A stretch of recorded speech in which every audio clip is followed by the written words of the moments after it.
ბათან დაკავშირებით, ანუ დავუშვით მაგალითად გატაცება არის წინასწარ ადამიანის გატაცება წინასწარ ორგანიზებული და მაგალითად დაიწყო პიროვნება მადევნება, თუმცა ვერ დასრულდა დანაშაული ბოლომდე. ადენება ამ შემთხვევაში ხო იქნება ანუ დაუსრულებელი მცდელობა, მაგრამ დასრულებულად რა შეიძლება ჩაითვალოს, მაგალითად დასრულებული იყო. ნახეთ როგორი რაღაცა არის ამ შემთხვევაში. ეს ისე საკითხს ეკუთვნის, როდესაც ზოგ დანაშაულს, მაგალითად ყაჩაღობას არ აქვს მცდელობა და რატო? მცდელობის სტადიაზევე დამთავრებულია დანაშაული. ხვდებით? ამ შემთხვევაში თქვენი მაგალითი, რასაც თქვენ ბრძანებთ, ესეც მცდელობის სტადიაზევე დანაშაულია. ესე იგი დამთავრებული დანაშაულია. უკვე გვაქვს დანაშაულის შემადგენლობა. ხვდებით? გატაცება, ადამიანის გატაცება ხელში ჩაგდება იმის რაღაცა სასარგებლის მიღების პირობითად, ხო? ამ შემთხვევაში მაგალითად ის რომ ჩვენ ჩავიჯინოთ მანქანაში და მე გაგვექცეს და ვერ მოვახდინოთ თქვათ რაღაც წაყვანა იმ ადგილზე გადაყვანა სადაც ქონდა მაგალითად ადგილი მოკავებული და ასე შემდეგ, ამას არანაირი მნიშვნელობა არ აქვს. ეს იქნება პირდაპირ დამთავრებული დანაშაული და არანაირი მცდელობა არ გვექნება ამ შემთხვევაში, ხვდებით? დიახ, მადლობა. უფრო კონკრეტულად ხომ არ გნებავთ, ანუ თუ თქვენ უფრო კონკრეტულად დამიკონკრეტებთ მიმართულებას და საკითხს მე შევეცდები რომ უფრო კონკრეტულად გაგცეთ პასუხი თუ არა და უბრალოდ. არა, მადლობა დიდი. ეს კარგი. ერთი წამი დაგტოვებთ.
შეგვიძლია დავიწყოთ? მე მგონი კი. კარგი. მოკლედ რამე კითხვა ხომ არა გვაქვს განვილსთან დაკავშირებით? მაშინ გადავიდეთ შემდეგ მნიშვნელოვან საკითხზე, გამომრიცხველი და შემავსუბუქებელი გარემოებები. როგორ ფიქრობთ, ამ შემთხვევაში რა იგულისხმება? ხო არ თმენიათ გახსი რა? შემავსუბუქებელში აი მაგალითად აფექტის მდგომარეობა თუ შეიძლება რომ ჩაითვალოს. არა, ეგ სხვა საკითხია, ამ შემთხვევაში სხვა რაღაცას გულისხმობთ. ანუ გამომრიცხველში შედის მე მგონი ეგ. ანუ დაუშვათ ესე კი შეურაცხყოფა რაღაც დაავადების გამო, ანუ ფსიქოლოგიური დაავადების გამო თუნდაც. აბსოლუტურად სწორად ბრძანებთ ამ შემთხვევაში, მაგრამ მოდით დავიწყოთ გამომრიცხველი გარემოებებით, ეს არის მარცხწინააღმდეგობის გამომრიცხველი გარემოებები. ესე იგი, დავიწყოთ პირველესად ამის თქმით, რომ დანაშაული უნდა შეიცავდეს სამ მნიშვნელოვან გარემოებას. ეს არის დანაშაულს უნდა ჰქონდეს ქმედება, დანაშაული ეს ქმედება უნდა იყოს მარცხსაწინააღმდეგო, ესე იგი, კანონს უნდა ეწინააღმდეგებოდეს და სამართალს უნდა ეწინააღმდეგებოდეს და ეს ქმედება უნდა იყოს რასაკვირველია ბრალეული. ხვდებით? აი როგორც ვისაუბრეთ, ჭიქა ხო არ არის ჩემი ჭიქის აღება დანაშაული, მაგრამ სხვისი ჭიქის ან სხვისი მითის აღება ამ შემთხვევაში დაუკითხავთ და რაღაც მითვისება ამ შემთხვევაში რასაკვირველია იქნება დანაშაული. და შეიძლება მარწინააღმდეგობის გამომრიცხველ გარემოებებს ეს არის აუცილებელი მოგერიება, დამნაშავის შეპყრობა, უკიდურესი აუცილებლობა და მართლმიერი რისკი. აი ამ 4 მნიშვნელოვან გარემოებაზე ხო ვერ მეტყოდით მაგალითებს პირობითად თქვენ როგორ წარმოგიდგენიათ, დამნაშავის შეპყრობა გასაგებია ალბათ. აუცილებელი მოგერიება როგორ წარმოგიდგენიათ მაგალითად თქვენ? აი თავდასხმის მომენტში, როცა თავის დაცვის მომენტი ალბათ, რომ შემთხვევაში შეიძლება მოგერიების შეიძლება დაეზიანო მის ჯანმრთელობა. კი ბატონო, აბსოლუტურად სწორად ვიტანეთ.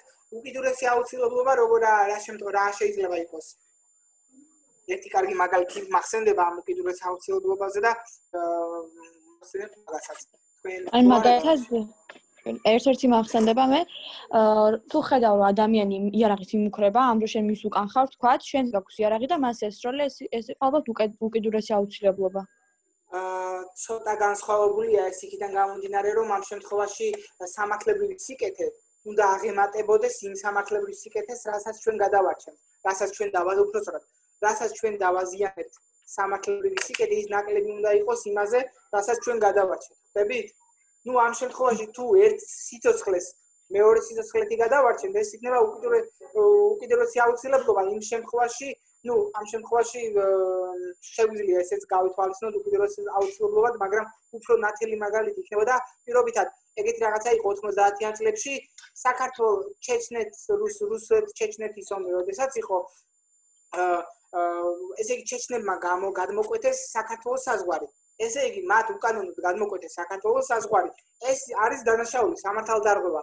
საზღვრის უკანონო გადმოკვეთა, მაგრამ იქიდან გამომდინარე რომ მათ ემუქრებოდა საფრთხე, მათ სიცოცხლის ჯანმრთელობას ემუქრებოდა საფრთხე რუსული ესე იგი სამხედროების მიერ, ამ შემთხვევაში უკიდურეს აუცილებლობა შეფასდა, იმიტომ რომ ესე იგი უფრო მეტი სამართლებრივი სიკეთე გადარჩებოდა ამ კონკრეტულ შემთხვევაში. აი მაგომიერ რისკს როგორ ამიხსნით მაგალითად? მაგალითად, ანუ რაღაცის გაწირვა რომ გადაარჩინო რა. კი ბატონო, აბსოლუტურად სწორად ვიტყვით, მაგალითად მანქანა გადავაგდე, იმიტომ რომ ვიღაცა გადარჩენილიყო პირობითად, ხო? ან რაღაც ვიღაცის ძვირადღირებული ქურთუკი დავაფარე ადამიანს, რომელიც იწოდა პირობითად, ხო? რაღაც მსგავსი რამ. კაი ბატონო. ბრალის გამომრიცხველი და შემამსუბუქებელი გარემოება. ეს არის შეურაცხაობა ასაკის გამო, შეურაცხაობა ფსიქიკური დაავადების გამო და შეზღუდული შერაცხადობა. კიდე არის შეცდომა და ბრძანების და განკარგულების შესრულება. მოკლედ, ასაკის გამო რა იგულისხმება ამ შემთხვევაში ასაკის გამო? ჩვენ ვახსენეთ კიდევ ეს. 12 წლამდე არის შეება. კი ბატონო, აბსოლუტურად სწორად. არის არასრულწლოვანსაც შემსუბუქებული ისა. კაი, ერთი წუთი არასრულწლოვანი ახსენეთ, არასრულწლოვანი რა შემთხვევაში შეიძლება? ანუ არასრულწლოვანი შეიძლება უფრო ნაკლები სასჯელი მისცენ, ვიდრე მაგალითად 18 წლის ზემოთ მყოფ პირს. არასრულწლოვანთა მართლმსაჯულების კოდექსი არსებობს, რომელიც ითვალისწინებს მთლიანად ერთი მესამედი ესე იგი სასჯელის განახევრებას ან ერთი მესამედი შემცირებას. შესაბამისად, აბსოლუტურად სხვა სასჯელები არასრულწლოვანთა მიმართ. რაც შეეხება ფსიქიკურ შერაცხაობას და შეურაცხაობას, ამ შემთხვევაში აი თქვენ როგორ რა მაგალითს მეტყოდით ან რას გაუსვამთ ხას ამ შემთხვევაში? თქვენგან გამომდინარე როგორ მივიღებდი ამ ყველაფერს? აი ფსიქიკური შეურაცხაობა.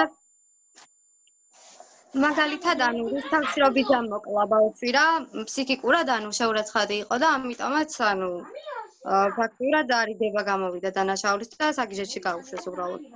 საგიჟეთს მოუწევთ, მაინც ფსიქიკურად დაავადებულთან საუბრობ, ხო? კი ბატონო.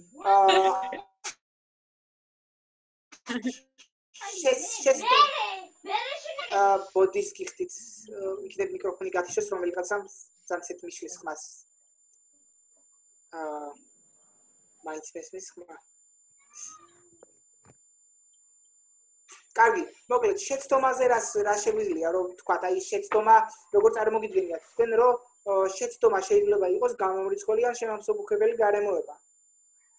აი წარმომიდგინეთ მაგალითი პირობითად.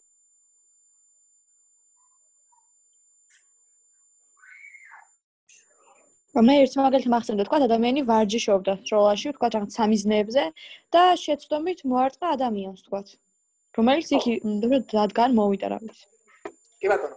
კარგი, ესეც შეიძლება იყოს, მაგრამ შეცდომა ამ შემთხვევაში მისატევებელი უნდა იყოს.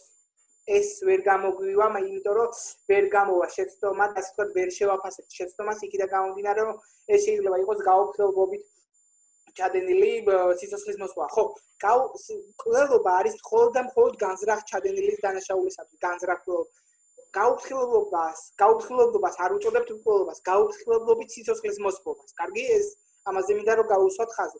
აი შეცდომა იქნებოდა მაგალითად რომ მისატევებელი იყოს და საპატიებელი იყოს ეს ყველაფერი იქიდან გამომდინარე რომ ანუ უნდა დაბრუნდეს და უნდა ანაზღაურდეს და ხო ეგეც მინდა გითხრათ რომ სისხლის სამართლი შეიძლება სისხლის სამართლებრივი პასუხისმგებლობისგან თავისუფლდეს ადამიანი მაგრამ სამოქალაქო პასუხისმგებლობისგან ვერ განთავისუფლდება იქიდან გამომდინარე რომ უნდა აანაზღაუროს ხშირ შემთხვევაში და ასანაზღაურებელი იქნება და რა ის რაც ზიანის მიაყენა. აი ბრძანებისგან განკარგულების შესრულება მაგალითად პიროვნება რომელიც პირობითად რაღაც უფროსის მიერ ბრძანებას და განკარგულებას ასრულებდა ამ შემთხვევაში დაალდებული იყო რომ შეესრულებინა ოღონდ ეს არ უნდა იყოს დამამძიმებელ გარემოებებში ჩადენილი. ანუ ეს კატეგორიები ვიცით და დანაშაულის ხომ არ იცით დანაშაულის კატეგორიები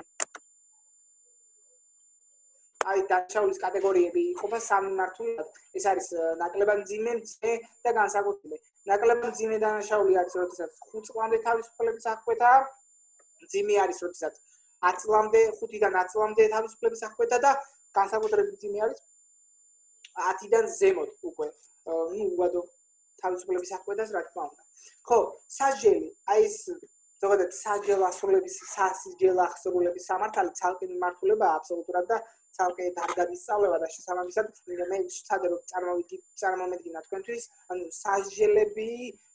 სასჯელის სახეები ზოგადად რას ასე ვთქვათ სასჯელის მიზანი რა არის ესეც რამდენიმე სიტყვით ნუ ამ შემთხვევაში რესოციალიზაცია როგორ გესმით თქვენ ანუ დამნაშავე ადამიანის ანუ საზოგადოებაში კვლავ დაბრუნება ფეხის მოკიდება საქმიანობის კი ბატონო აბსოლუტურად სწორ გზანებთ უბრალოდ ახლა თითოეული რომ გამარტოთ ძალიან შორს წავალთ ეს ჩამონათვალი და შესაბამისად აღარ დაგვშება დრო უბრალოდ სასაუბროდ უბრალოდ მე აქ რაც მინდოდა მეთქვა არის ის რომ შეიძლება ორი სასჯელიც კი შეეფარდოს ადამიანს პირობითად ჯარიმა და პატიმრობა მუბადო ან ვადიანი.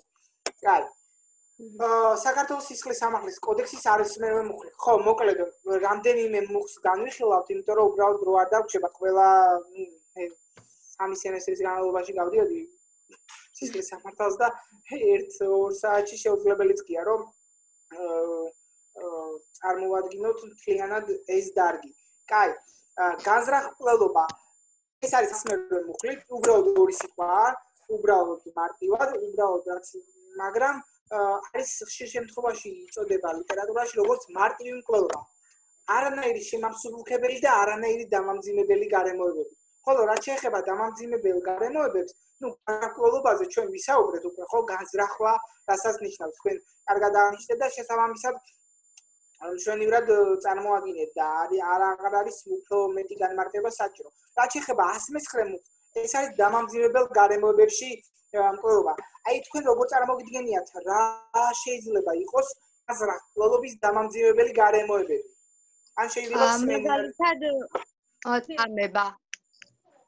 ანუ წამებით თუ მოკლავს ადამიანს, ისა რა ქვია დამამძიმებელის მოდი უკეთესად ვიტყვი კოდექსისეულად ვიტყვი უბრალოდ იმიტომ რომ მე აბსოლუტურად გეთანხმები წამებით მკვლელობა დამამძიმებელ გარემოებებშია გარემოებებში ჩადენილი მკვლელობა თუმცა განზრახულობა აი წამება რასაც შეესაბამება კოდექსისეულად ეს არის განსაკუთრებული სისასტიკე ესე იგი ამ შემთხვევაში ოღონდ განსაკუთრებული სისასტიკე აი ერთ კითხვას დავსვამ როგორ ფიქრობთ განსაკუთრებული სისასტიკე შეიძლება იყოს როდესაც მე პირობითად მოვკლავ ადამიანს ის უკვე ასე იგი მკვდარი იქნება და შემდგომ დავასახიჩრებ მის სხეულს ნაჯახით დანითან რაღაც რატომ არ შეიძლება იყოს?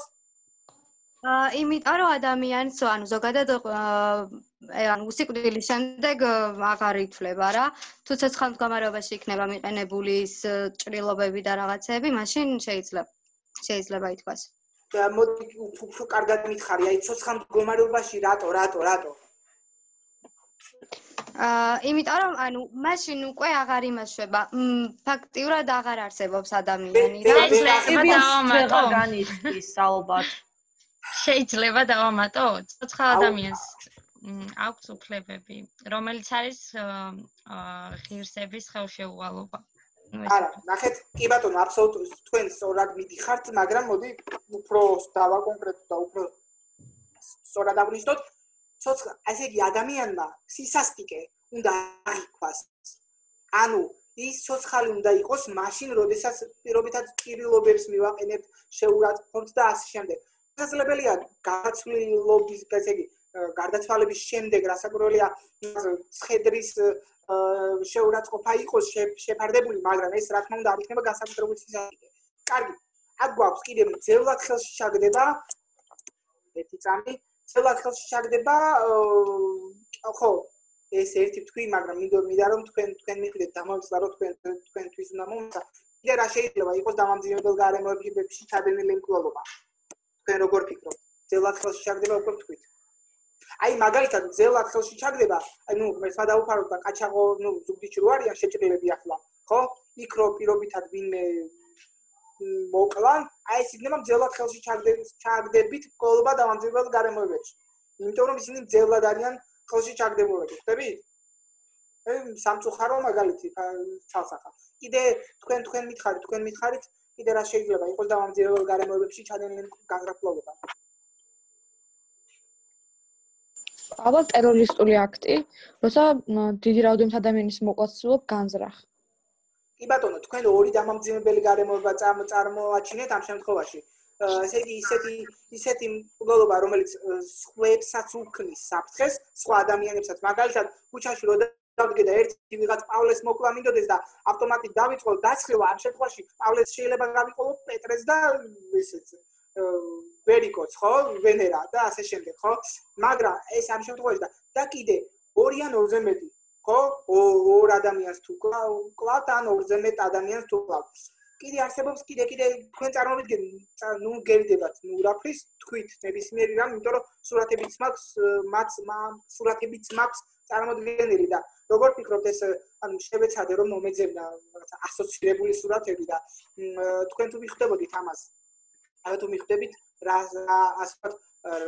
რასთან ასოცირდება ეს სურათები ხო ეს სურათი ასოთარად რასიზმთან ასოცირდება თავიდან დაიწყო საუბარი ერთი სურათი ასოცირდება რასიზმთან აშკარად ბატონო თუ ჩვენ კლავთ ადამიანს იმიტომ რომ ფერადკანიანია ხო ამ შემთხვევაში ბატონო სწორს ბრძანებთ კიდე რელიგიის გამო აბსოლუტურად რელიგიის გამო რელიგიური ქვენაგდობით იმიტომ კლავთ ადამიანს რომ პირობითად ისლამის წარმომადგენელი ორიენტაციის გამო მაგალითად აბსოლუტურად იმიტომ კლავთ ადამიანს რომ ჰომოსექსუალია კი ბატონო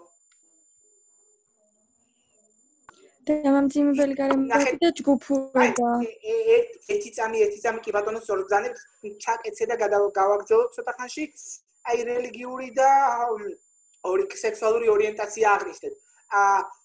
ესე იგი დისკრიმინაციული ნიშნით.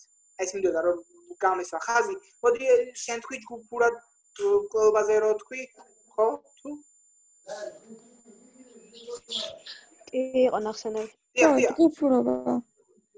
ხო, ჯგუფურად კლუბა. თუ ორიან მაგალითად ორგანიზებული ჯგუფი კლავს სხვა ადამიანს. კი ბატონო, კიდევ რამე ხომ არა გვაქვს ამ ფოტოებიდან გამომდინარე. აბსოლუტურად სწორად, იმის გამიხედავად რომ ასე ვთქვათ, ნაყოფი, ესე იგი, ადამიანი მის უფლებაუნარიანობას იზენს, როდესაც ის გამოეყოფა ბედის ორგანიზმს და დაიბადება, იმის გამიხედავად რადგან პოტენციური ადამიანია, ამ შემთხვევაში შესაძლებელია რომ ანუ დამამძიმებელ გარემოებებშია ორსული ქალის მკვლელობაც, ხო? დაუბადებელი ბავშვიანი ქალის მკვლელობა. კიდევ ეს შუა ფოტო წითელში რას ნიშნავს? რიტუალური დანაშაულებებიც მგონი, ანუ ის არის. შეიძლება ამაში შევიდეს, მაგრამ მაინც მაგას არ არის. ანუ უმწეოდ მყოფი. კი ბატონო, უმწეოდ მყოფი და არასრულწლოვნები ამ შემთხვევაში, ხო? იქიდან გამომდინარე რომ დამამძიმებელი გარემოება არასრულწლოვანთა მკვლელობაც. ხო, აქაც განსაკუთრებით ალბათ განსაკუთრებული სისასტიკე, ხო? კი ბატონო, ხო, ესეც შევეცადე რომ ნაჯახი სისასტიკესთან ასოცირდებოდა და გარკვეულწილად ესეც მივათვალე ამ მიმართულებას. კარგი ბატონო. მკვლელობა მსხვერპლის თხოვნით. მკვლელობა მსხვერპლის დაჟინებული თხოვნით და მისი ნამდვილი ნების შესაბამისად ჩანელი ძლიერი ფიზიკური ტკივილის განთავისუფლების მიზნით. კაი, კი ბატონო, აბსოლუტურად სწორად ზანით ევთანაზია. გუშინ ჩვენ დავყავით ევთანაზია, გახსოვთ ორი მიმართულებით. რა ვისაუბრეთ გუშინ? გახსოვთ, გამიხარდება თუ გახსოვთ? ევთანაზიასთან დაკავშირებით?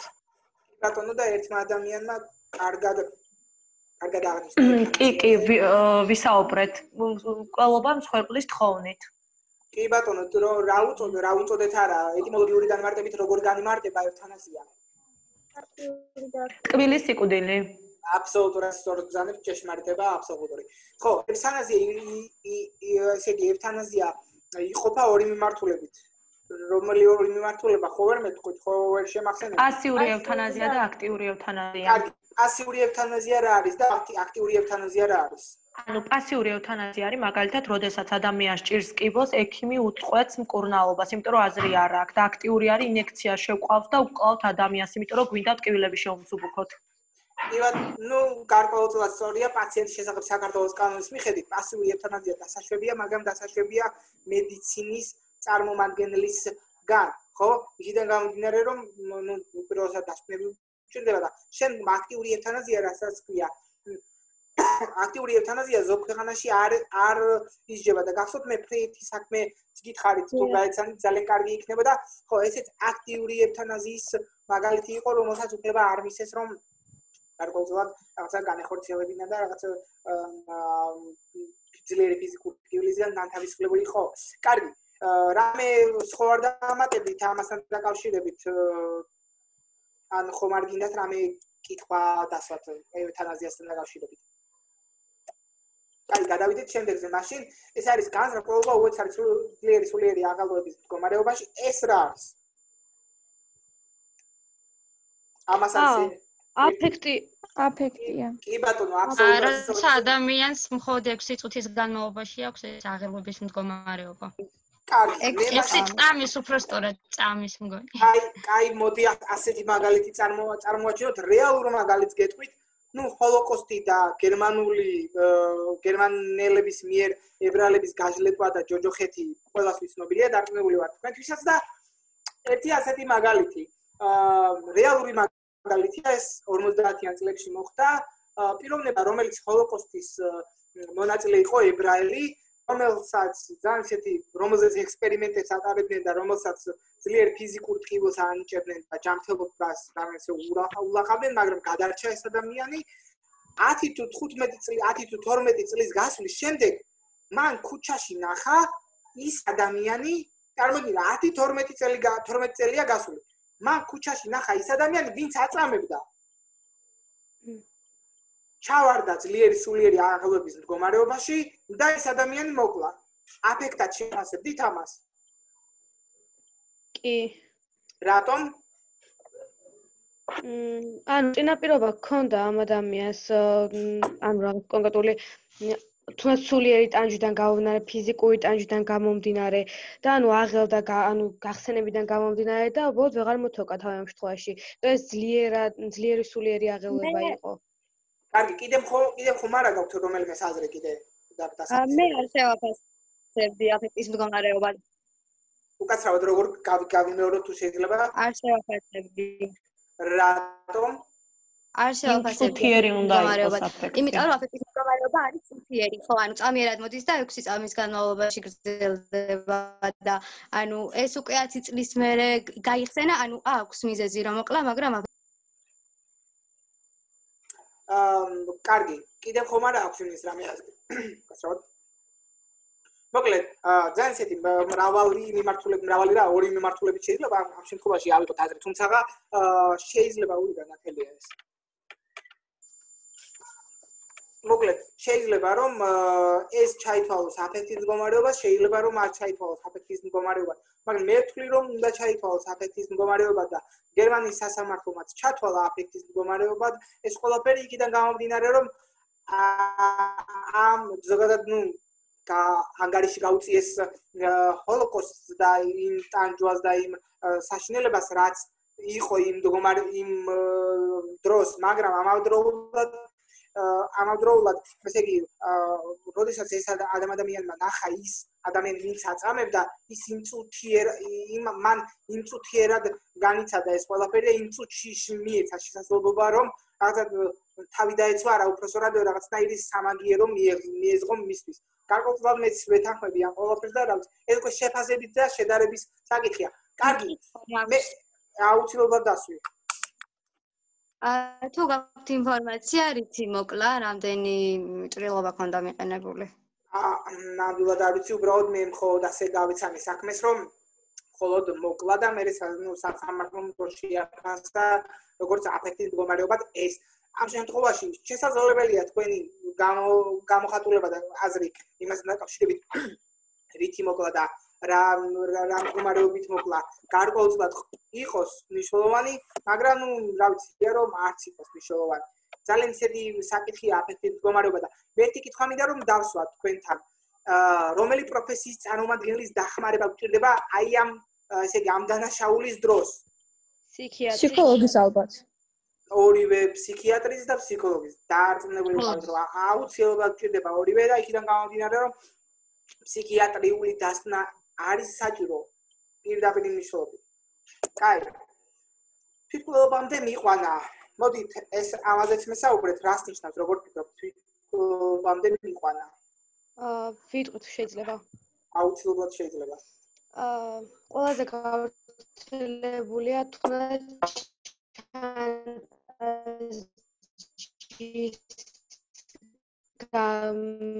ბოლოს ემოციურ მდგომარეობა და თვითმკვლელობამდე ამ სიცოცხლეს ამთავრებს სიკვდილით. კი ბატონო, სწორედ ძალიან მოდი შანტაჟიც ცოტა ისეთია შანტაჟი, რაღაც ესეთ შედარებით და შეფასებითია. რა შანტაჟი შეიძლება იყოს ამ შემთხვევაში?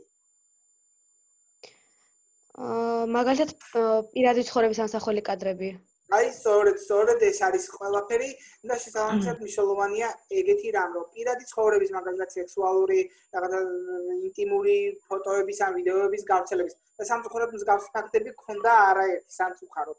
კიდე არის ეგეთი რაღაცა თვითმკვლელობამდე მიყვა კიდევ ხომ მოდი თქვენ მიხართ მე ჯერ არ ვიცი თქვენ ხო არიცით მაგალითად აი სამწუხაროდ ხშირად ხდება მსგავსი რა და ცოტა ხნის წინაც მოხდა 11 წლის ბავშვმა რომ მოიკლა თავი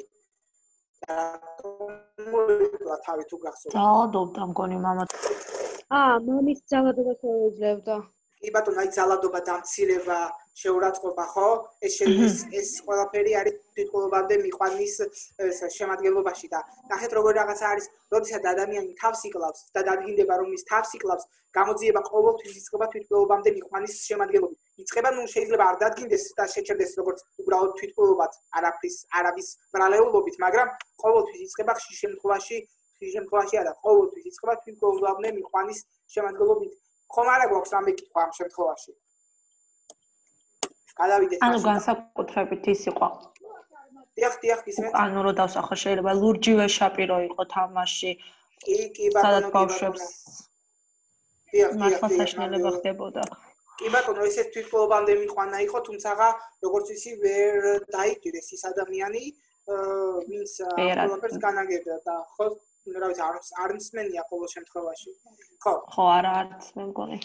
ხო, როგორც ვიცი, ვერ დაიჭირეს ის ადამიანი. კაი, ესეც გაუთხილებლობით სიცოცხლის მოსპობა. ამ შემთხვევაში ამაზეც გარკვეულწილად ვისაუბრეთ და მოდით გადავიდეთ შემდეგზე. კარგით, რომ არ დავკარგო, თუ ხომ არ გიდათ ამ საკითხთან დაკავშირებით, რომ რამე კონკრეტული საკითხის წინ წამოწევა და კონკრეტულად დაკონკრეტება რამის. იმიტომ რომ ვისაუბრეთ გარკვეულწილად ამ ყველაფერზე და მინდა რომ ის ყველაფერი მოვასწროთ, რაც წინ გვაქვს გარკვეულწილად. კარგი, კიდევ არის სიცოცხლის და ჯანმრთელობის წინააღმდეგ მიმართულ დანაშაულებებში ეს დანაშაულებები, რომლებიც მე წარმოვიდგინეთ ახლა, აი ადამიანის სიცოცხლისა და ჯანმრთელობის საფრთხის შექმნა რა შეიძლება იყოს, როგორ ფიქრობთ? აი მეორე რაც გვაქვს. თავდასხმის დროს მაგალითად მოზიანება ჯანმრთელობის მდგომარეობის სიცოცხლის მოსპობა. ეს უფრო ჯანმრთელობის და სიცოცხლის წინააღმდეგ მიმართულ დანაშაულებებშია. აი ადამიანის სიცოცხლისა და ჯანმრთელობის საფრთხის შექმნა. ეს რა შეიძლება იყოს? ნახეთ, წამება, აი ნახეთ, როგორ რაღაცა როდესაც ჩვენ ესე იგი საფრთხეს შევქმნით ადამიანის სიცოცხლეს და ჯანმრთელობას, მაგალითად ადამიანს ვაწამებ. ამ შემთხვევაში ხო მის სიცოცხლე და ჯანმრთელობას საფრთხე ექმნება. მაგალითად, როდესაც ადამიანზე ვზალადობთ, როდესაც ადამიანის მიმართ იძულებას ვახორციელებ. ეს ყველაფერი არის სიცოცხლისა და ჯანმრთელობის საფრთხის შექმნა. დანაშაულის სქესობრივი თავისუფლებისა და ხელშეუხებლობის წინააღმდეგ. აქაც, მარტივია ალბათ გაუპატიურება, სქესობრივი დანაშაული, გამნელი ქმედება, რაღაცა პედოფილია და ასე შემდეგ. და დიახ, რამის თქმა ხომ არ გინდათ? ანუ ყოველთვის რატომღაც პედოფილიის შემთხვევაში ყველა იჭერს, ანუ ყველა ბავშვისკენ იმაშობა იშვებს თითებს და ამბობს, რომ ეს არასწორი ან გასავად იქ ვერ გავიგეთ და ბოდის გიხდით. საზოგადოების პოზიცია არის არასწორი პედოფილიის შემთხვევაში. ძირითადად ცდილობენ, რომ დამნაშავის მხარისკენ გადაიხარონ რატომღაც. დამნაშავის მხარისკენ? კი, აი ბოლო შემთხვევა იყო, 8 წლის ბავშვი თუ არ ვწდები, 72 წლის კაცი და ოჯახი ისე იცავდა ამ პიროვნებას და ბავშვს დანაშაულებდნენ პირიქით. ხო, არა, ცოტა ისეთია, არა, ვიცი ეგ საქმე, რომელსაც გულისხმობთ, მაგრამ დამნაშავის მხარეს ოჯახი, ახლა გაცხრები ისმის იქნებ. ხო, დამნაშავის მხარეს ოჯახი ალბათ ყოველთვის თავისი ოჯახის წევრს დაიცავს, თუმცა საზოგადოება არ ამგონია იყოს რაღაცა პედოფილის რაღაცა მომხრე და პედოფილის ისა მხარდამჭერი. იქიდან გამომდინარე, რომ სუსტად აღნიშნეთ წინ უადო თავისუფლების აღკვეთით აქამდე იყო 20 წლამდე თუ არ ვწდები და ახლა არის უადო თავისუფლების აღკვეთა პედოფილია. პედოფილია რამდენ წელს მიუღწევოთან სქესობრივი კავშირის დამყარებაა? იცით? 16 მე მგონი? არა, 18, იმიტომ რომ 16 წელი სრულწლოვანია. არც 18, არც 16. რა აზრი გვაქვს კიდე? 14 წლამდე მაშინ? 14 წლამდე მიუღწევო პირთან სქესობრივი კავშირია, მხოლოდ პედოფილია. 16 წლამდე პირთან სქესობრივი კავშირი ისჯება კანონით იმის და მიუხედავად თანახმა თუ არა ეს ადამიანი. აი 16-დან ზემოთ უკვე აღარ იჯება, თუ ძალადობაა და გაუპატიურება, რასაკვირველია, ყველა შემთხვევაში იჯება 16-ის იქნება თუ 76-ის არანაირი მნიშვნელობა არ აქვს. კარგი, მოდი გადავიდეთ შემდეგზე, კარგი? და ის საინტერესოა 15 წლის ასაკის პირის მდგომარეობა მაგ შემთხვევაში, ან როგორც ვიცი, სქესობრივი თავისუფლების რაღაც გარდამავალ ასაკად ითვლება ეგ და მაგ შემთხვევაში როგორ ხდება? ცოტა კონკრეტულად რომ დამისვათ კითხვა, რა უშუალოდ რა გაინტერესებთ მითხარით? 15 წლის ასაკის ანუ პირის შემთხვევაში, ან მე ვიცი რაღაც ის მაქვს საკითხი, ესე იგი 15 წლის ასაკის პირი ჩამდენია თუ სქესობრივი თავისუფლების რაღაც გარდამავალი ეტაპია, როგორც მახსოვს, ანუ თუ სწორად მახსოვს და რატომღაც ანუ ის არის, რა ქვია, ცოტა გაურკვეველი მდგომარეობა მაგ შემთხვევაში. ნახეთ კი ბატონო, გარდამავალი ეტაპია, თუმცა 16 წელს მიუღწევო პირთან 16 წელს მიუღწევო პირთან იმის და მიუხედავად თანახმა არის თუ არა ის, ამ შემთხვევაში თუ პირობითად 15 წლის ადამიანი სქესობრივი აქტი მყარდება, თუ თანახმა ის, ამ შემთხვევაში ესეც დასჯადია, ხდებით? 14 იქნება 12 არანაირი მნიშვნელობა არ აქვს. და შემდგომ უკვე, გაუპატიურება რა ძალადობით დანაშაული, ყველა შემთხვევაში დანაშაულია, ამას არანაირი მნიშვნელობა არ აქვს. დიახ, კითხეთ. ქორწინება მაშინ 18 წლიდან რატოა დაშვებული? ქორწინება ნახეთ როგორ რაღაცა იყო 2015 წლამდე თუ 14 წლამდე, აღარ მახსოვს ეს წლებია. ქორწინება დასაშვები იყო 16 წლიდან. იმ შემთხვევაში თუ მშობლები მეორე მზრუნველიან, მოსამართლის თანხმობა იქნებოდა. მაგრამ ახლა შეიცვალა კანონმდებლობა, 5-6 წელია რომ შეიცვალა კანონმდებლობა და დასაშვებია მხოლოდ 18 წლის ასაკიდან. ეს ალბათ ჩვენს პარლამენტარებს უნდა გითხოთ. მე რა ვიცი, რაღაც გარკვეულწილად ნაადრევი ქორწინების აგრძალვის მომხრენი არიან ალბათ. რა ვიცი, ჩემი აზრით ასეთი მიმართულება აიღეს და ამ შემთხვევაში რა ვიცი, ფიქრობ რომ გარკვეულწილად სწორადაც აღნიშნეს, იმიტომ რომ სამწუხაროდ არის ის